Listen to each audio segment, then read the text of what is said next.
first. Hey, no sir, no.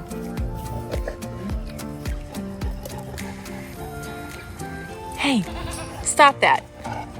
That's not for you. No. No. Stop. No. Hey, welcome back to K&S Get Out. Today is a special day. I have to say thank you first off to all of you for the happy anniversary wishes. It was super sweet of you guys. We had a great anniversary doing a whole lot of the same of what we always do. I have to interject and say Kyle grilled steaks and they were awesome. He did a great job. Kind of seems to be our going thing for my birthday, for anniversary. We eat steak. We eat steak. And I didn't tell her I was gonna say this, but guys, if you've been with us for a minute, you know it's my birthday, Chad's birthday, more importantly mine. Anniversary, today is Shannon's birthday. Well, not technically today, this is the magic of filming and publishing and all of that, but the day that this video is coming out, it's Shannon's birthday. So, come on everybody, pull through one more time all the birthday wishes to Miss Shannon. She is a young 29. Yes. 29. 29 again. I'll take it. Or she might be the same age as Chad, Doss Farms' older brother. You might go look up and see how old that guy is and realize that they're both 29. He's still older than me. Hey, I want to talk to you guys about something, and I think a lot of this is for newer viewers. We've talked to a lot of you about it historically, but we kind of get joked about with or made fun of just a little bit because I just closed our gate and I just walked around it. Yeah, that's right. As you can tell, our gate does not have a fence going up to it. I know, I'm aware. I put the gate up, fully aware. Our land, you see all the woods over here. You see all the woods over here. That's Goatville tucked away behind those woods. All the goats you hear crying that are desperately wanting out, they're right over there. But then we've got this ravine. And I know, it is traversable. In fact, I've done it. I do it with the mower, I do it with the four-wheeler. I could definitely do it with my truck. And I think Shannon's dad's even done it with his truck. Oh yeah. We've played on it. Here's the reason for the gate. This is gonna answer the question of all questions. Here is the reason. You know what this gate says to you or to anybody else, whether it be neighboring folks out here or just passerbys or creepy people, fill in the blank. This gate says, if you are on my property, anywhere beyond where this gate technically says, hey, private property, no trespassing, I now have, I gotta be careful about how I say this, I now have all the options as to how I should confront you. With a smile, holding a freedom stick, or the point is, that gate says somebody lives up here, somebody cares about it enough to put up a gate on the easiest way onto the property, and it says no trespassing. So what that gate does, there's a lot of legal things behind it. Technically, if you go look it up, I'm not an attorney, I'm not a legal guy, I don't know any of that stuff. But that gate is a statement piece. It tells folks like, hey, we may not want to be bothered. We may not want company coming up the drive. We don't want random people like, hey, we just thought this was a good looking piece of property like I did too. I don't want you up there. It's privacy. You guys like privacy. We all like privacy. So the gate is kind of twofold. For those who know us, if the gate's closed, they know we're not expecting company. Maybe we don't want it. If you don't know us and you come up on this beautiful piece of property and that gate is closed and says no trespassing, I get to dictate, Shannon gets to dictate how we handle that situation. So future plans for fencing, guys, if you're new here, we don't have a full perimeter fence. We only have a fence over here that was technically the neighboring property. It was their fence, and it's like a 4 or 5 strand barbed wire. It's 5 strand. And a lot of tree branches and things have knocked out bits and pieces of it, so it's not like a full fence, but that's the only fence we have around the property. Someday, when we can afford to buy 1 million T-posts and 1 million miles of barbed wire or whatever we so choose to do, we do want a perimeter fence. And that's why when we get the goats out to graze and things like that, we're babysitting them, we're goat sitting them. So I hope that answers your question. This gate is not to technically keep anybody in or out, but it goes ahead and sends the message right out of the gate that you may encounter Shannon with a freedom stick at the top of the hill. Yeah, that. And she's ambidextrous, folks.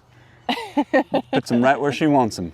So I know a lot of you guys are aware, a lot of you were with us when we put the gate up, but it's a bit more of a statement piece or a legal thing. There are laws and rules. Because this land was not occupied for so many decades, it got used by a lot of hunters. It got used by a lot of squatters. In fact, I've talked to 2 squatters, and they're like, well, I know you bought the property, and they've moved on. And I checked the spots where they normally would go, but we did have unwanted visitors. In fact, we've even had somebody that shot a deer. Whether or not they did it legally, it was in season, but before we had this gate, the guys that shot it literally came up the drive. We're looking out the camper window. I see a sidearm, I see a rifle, and that's what's coming up to my camper, where my wife and I and my Princess Nala are. No. So the gate does serve a purpose, but no, it is not to keep people or animals in or out right now. It just says, hey, private property, no trespassing. People live here, stay away. Yeah, so that's what that gate's for. Guys, oh, you would think we never feed them. We never graze them. We never love them. They're so unloved. Oh my goodness, guys. These goats live a difficult life. Hey, speaking of gates, I'm gonna see if you can hear me. We gotta get them out. That's about to happen. They can tell time. Goats can tell time. In fact, when we let them out, typically at about the 1 hour mark, because we dictated that before, they're ready to go back up and get their grain. But as you know, we have been struggling with the soppiness in the pen, which is very common in rainy season. And I was talking to Dad about it, we have had an unnatural amount of rain this year in a very short period of time. Not only the frequency at which it rains, but how much has been coming down. 1/2 inch, 3/4 inch, inch and a half at a time. And that is a lot of rain. And of course, with 11 goats in a 36 by 32 pen, walking and stomping and stepping, they've been tearing it up.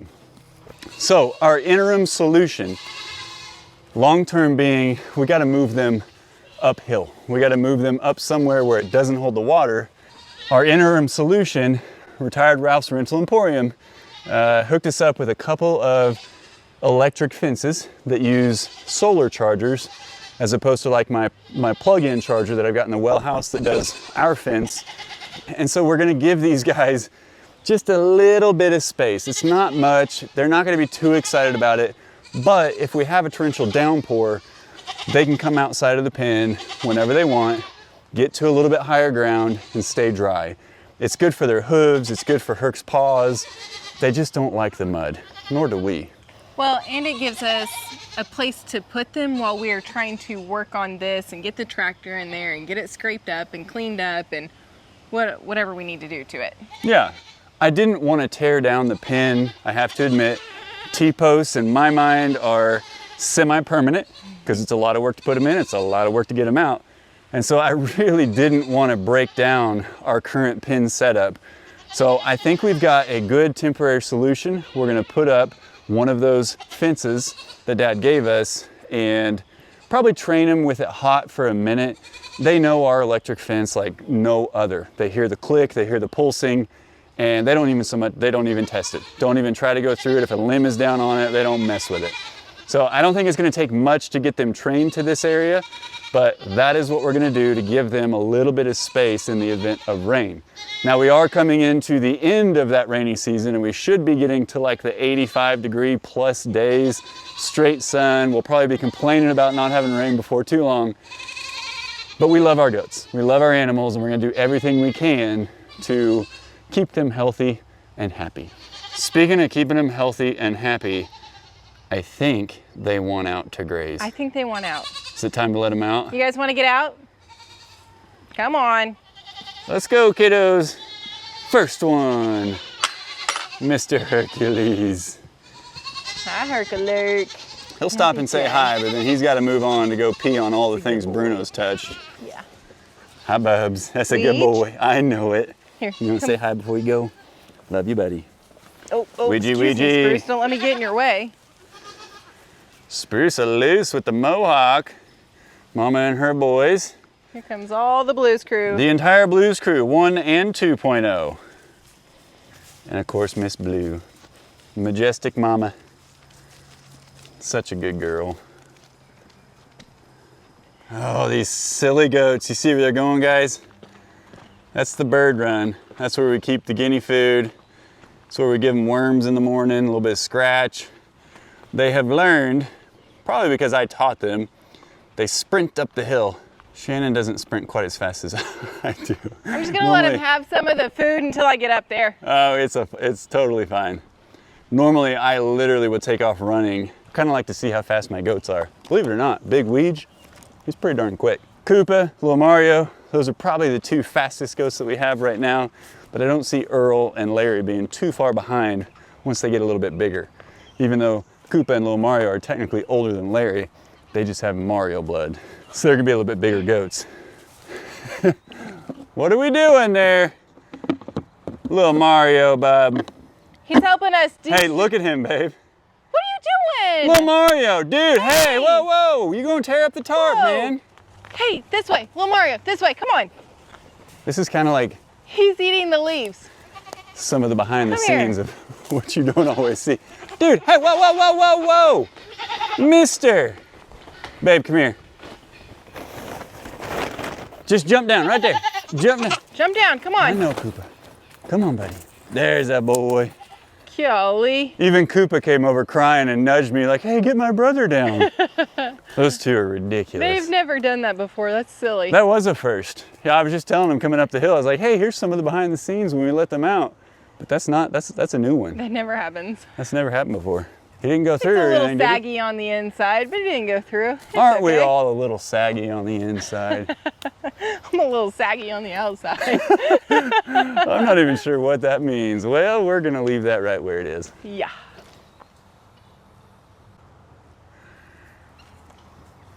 All right, so I kind of finished my mowing and brush hogging up here, at least as much as I'm gonna do. I tried to leave the guineas a good little area here that I didn't touch because they really enjoy eating and laying in those areas.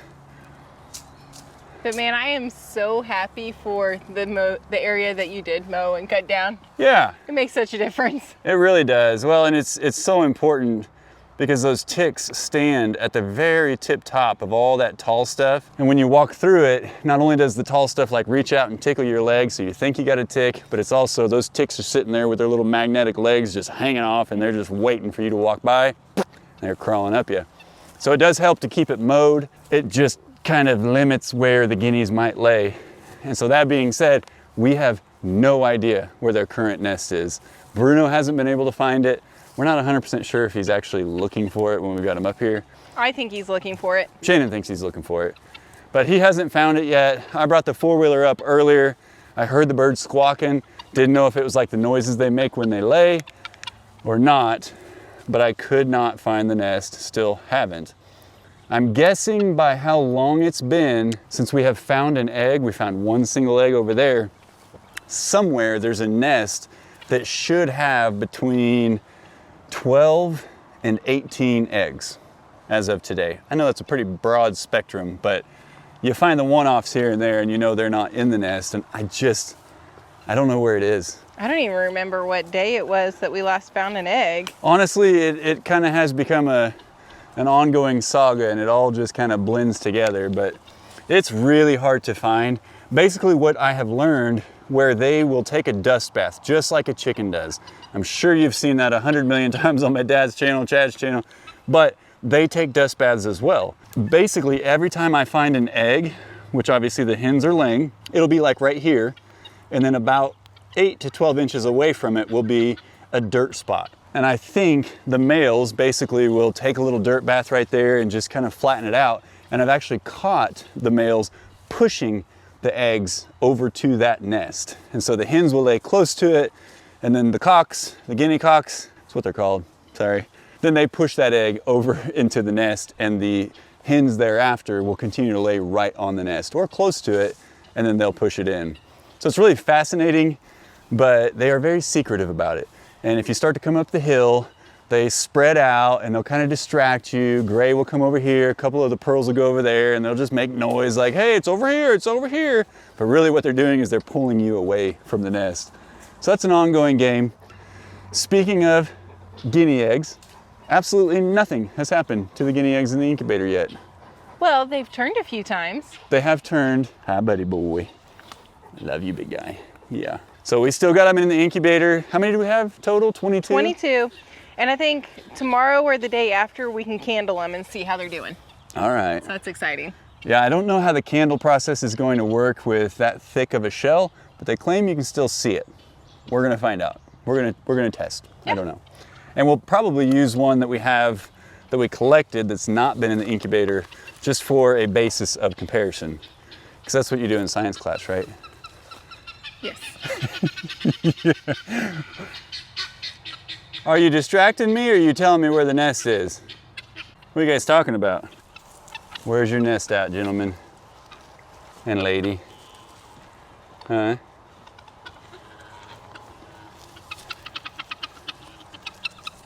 Did you find a bug that she wants? Apparently so. Where is it, dude? Gray man? My lone gray pearl. I have to admit, Shannon and I, we were up in the office with Bruno yesterday and we were looking at the incubator, checking the humidity, all that good stuff. And then we kind of got off on the, what kind of guineas, like what color of guineas are we gonna have based on the 3 layers that we have, the 3 hens, they're all the same, lavender. They're all 3 the same.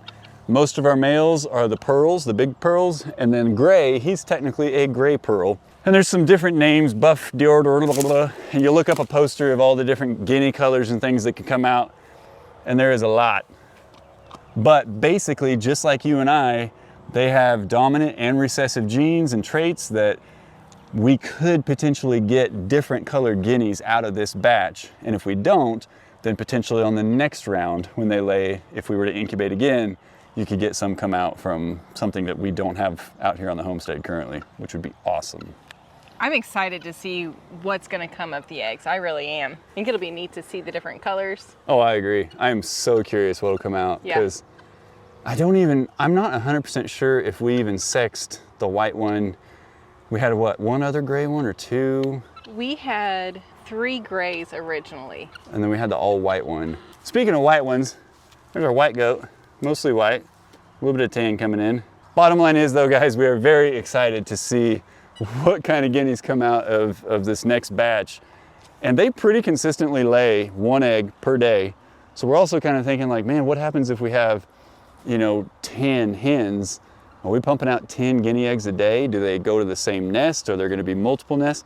I don't know. We're going to learn together. Hopefully they can get along with these guineas and everybody can just be one big guinea family. The good news is though, they're not going to lay eggs for a year. Yeah, it won't be till next year. So it'll be next year that they're laying. Yeah, because I think we got these guys in around June last year. Yep. And so we're at a year right now, basically. Yeah. But they started laying as soon as it became laying season this year. The lone goat, man. Actually not. You know what? Big Ouija's over here. These 2, who kind of battle for the top of the pecking order, like to go off and graze on their own. And with the guineas, of course. Spruce, are you gonna hunt the egg nest for us? I love how they just can exist together and don't bother each other. Yeah, and me too. Everybody gets along.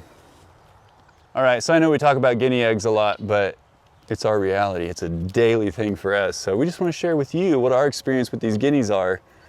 And we're like crazy guinea people now, not like crazy chicken people. Maybe someday. Maybe one day. We're at least crazy guinea people right now. And they've really grown on us. Adult guineas, like once they settle down, they don't just make sounds to make sounds. It all has a reason. Yeah. Now, it may be because the wind blew wrong and they just went off, I don't know. But now we understand like when they're calling, why they're calling. It's just, they're so fun. I just need them to continue eating more and more insects out here. They're working on it. They are, they're trying. They're always busy. There's my herc man. Of course, all the other goats in the background. They think that maybe you put the bird food back down. Yeah, I didn't. I put it in the bucket. Okay, so back to the original issue at hand, the soppiness in the goat pen.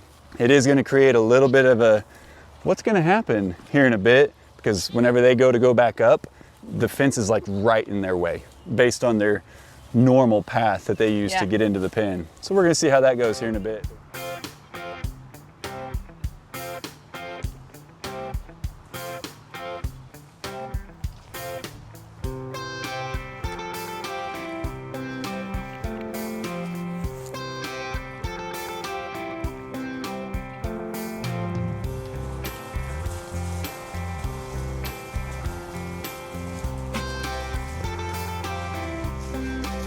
Look at Mama. A little short for that, but she's determined.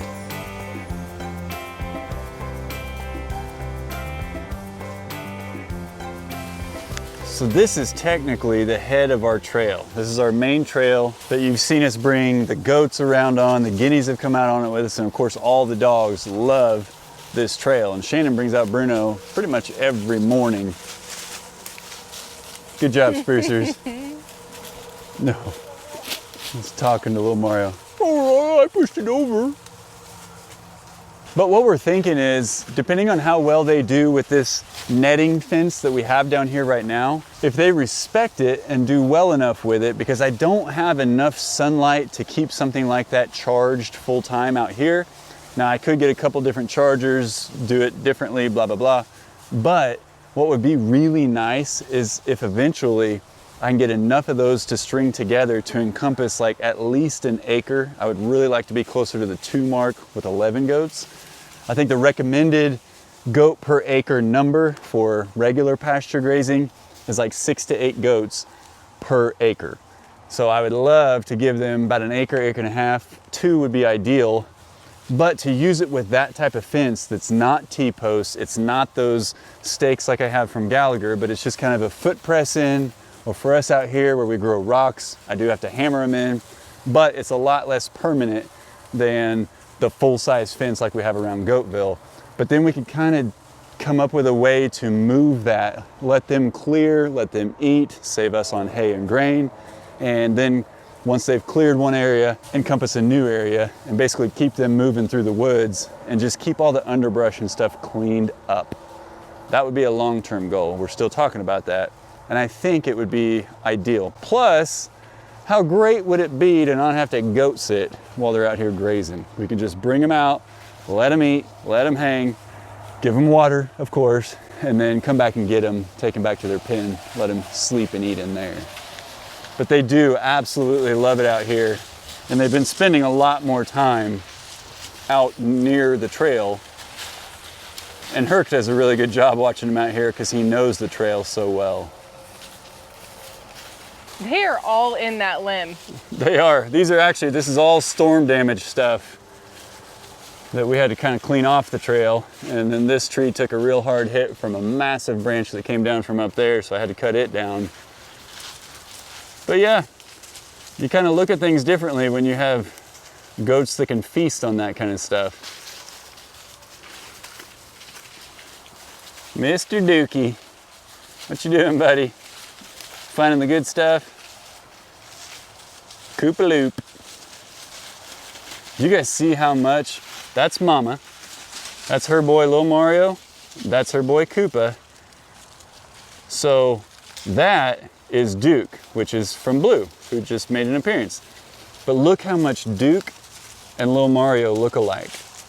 They are both Mario's offspring, but Duke, of course, is Blue's boy, and Lil Mario is Mama's boy. It's really fascinating.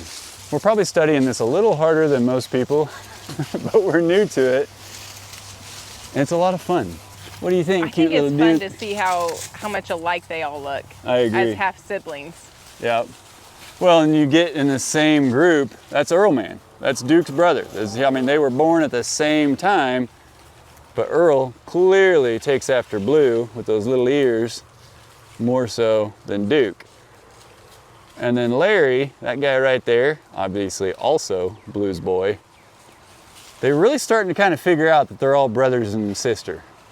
It's really cool to see the groups that they build, the posses. And one of the best goat mamas in the world right there. She's a little strict, but I think it's for the better. Are you a little strict, Bluesy? You sure are pretty. And paranoid.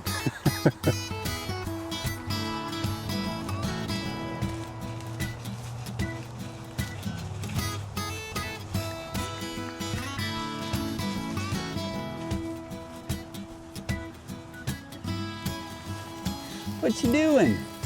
Hi, guys. Hi, Ouija. Hi, Dookie. First, you're just gonna stay out here and eat by yourself? Everybody left you.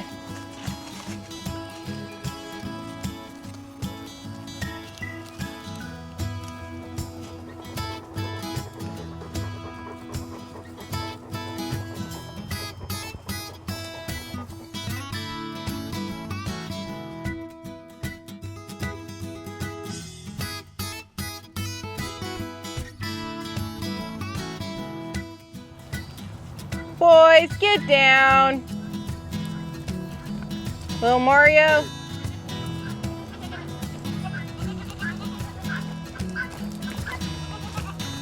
Hey.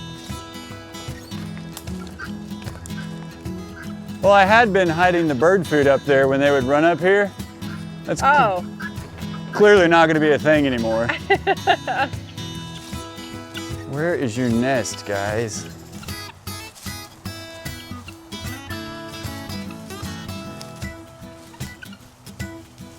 Top secret, top secret, top secret.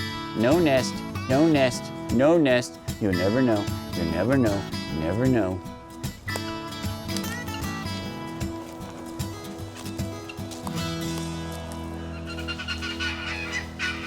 Did you hear that?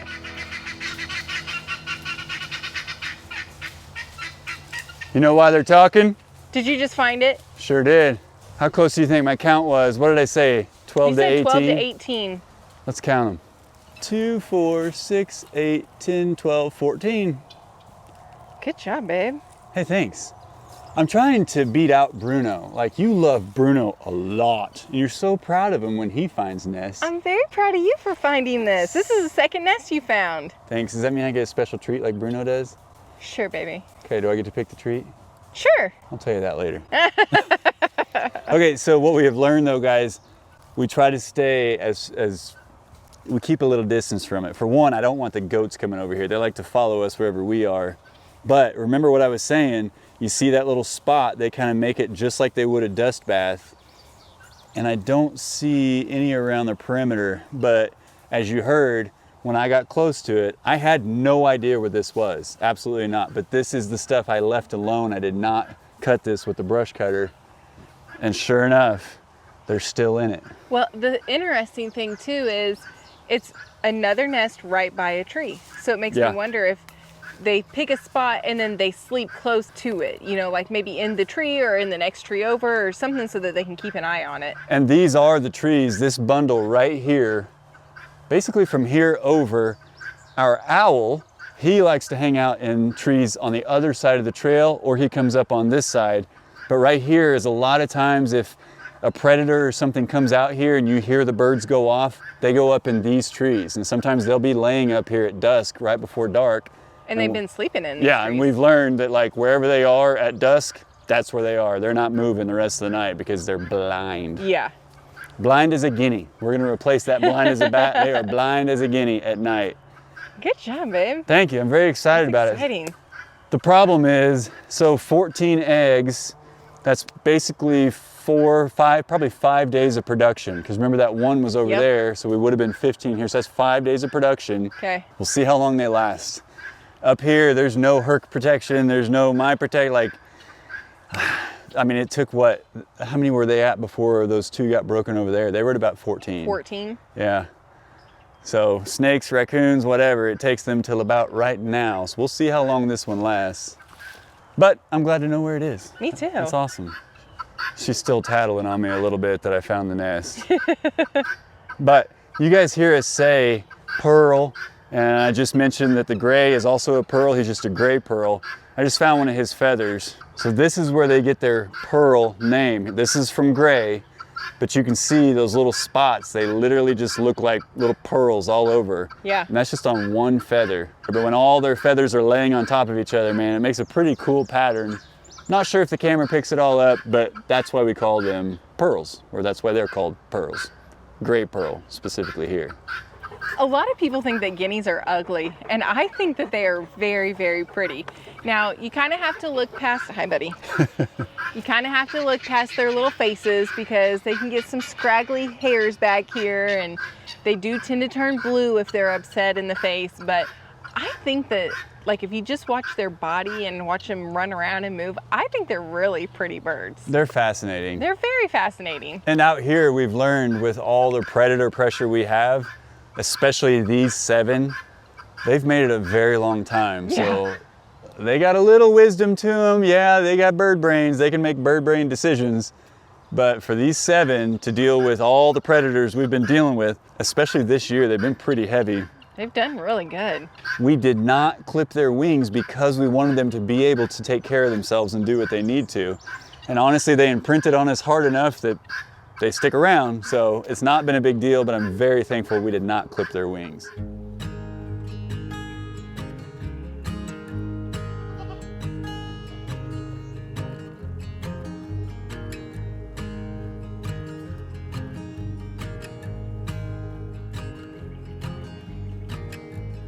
So we had a lot of help from Mr. Bruno, who was trying to tease Mr. Hercules. They are doing great at getting along, but there's a lot more to that story. But we did get the temporary fence put up. In place, yeah. It is not Kyle style. Not even a little bit. Nope. But I think it's gonna be functional. Bam. So this, I believe, is 167 linear feet of fence. And the idea, again, was not to give them like, you know, grazing grounds, if you will. This will just give them higher ground to get to when the pin is all nasty. But ultimately, that panel right there, from that T-post to that gate post, that panel is gonna come out. And so we will just leave it open full time, and I will get both ends of the fence tied up pretty good so that I know the goats can't get out. But I have got the charger on it and I've turned it on, I've tested it, but it's plenty to keep them in. And I think as much as they respect our current fence that they've had for a couple of years now or close to it, I don't think we're gonna have a problem with it. I think once they hear this thing clicking, they're smart enough to know like, yeah, this is a fence we're not gonna touch. We're not gonna mess with that. And then we'll see how long we gotta leave that charger on, but it's solar powered. I think I've got enough sunlight through the day here, at least early part of the day, to keep it charged up. So tomorrow we'll cut that panel out and these goats will get to be able to come out here, get used to this area, and then if and when we have our next big rain, hopefully they'll come and use it instead of trampling in all the mud.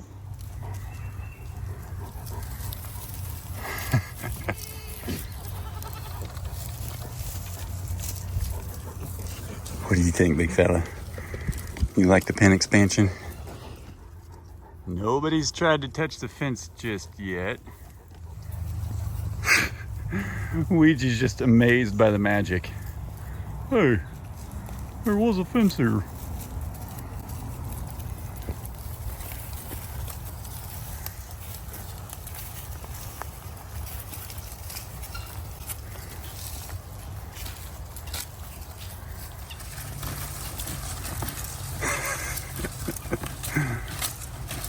Figuring it out, Ouija. That's good. They respect the fence without testing it.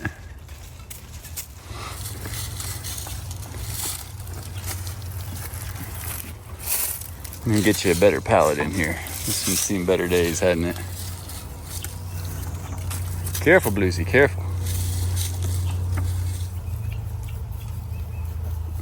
She likes the grass though.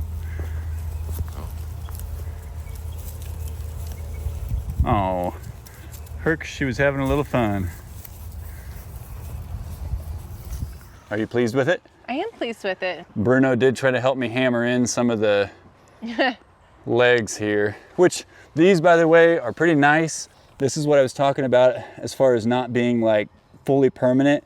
It's just got a spike over here and a spike over here. And I hammered every single one of them in because I couldn't make any headway with my feet.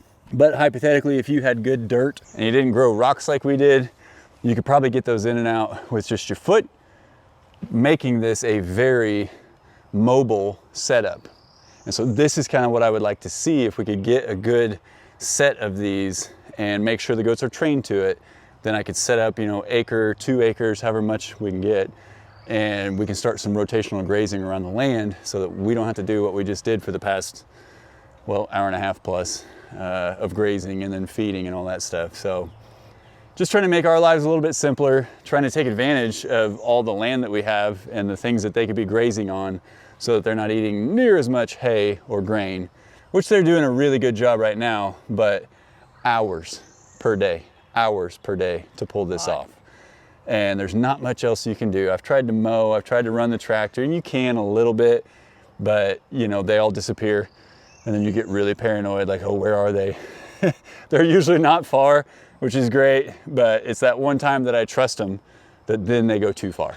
You can't trust goats. Let's be real. No. You just can't. Yeah, you gotta be smart with them. But we are both very pleased to have this up.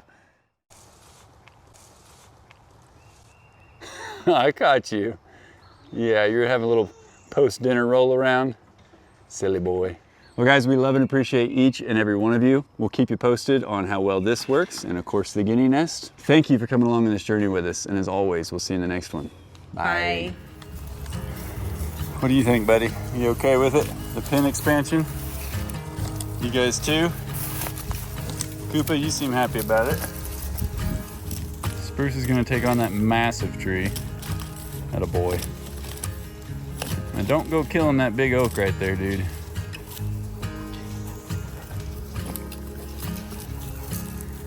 Larry's taking one from Ouija's book.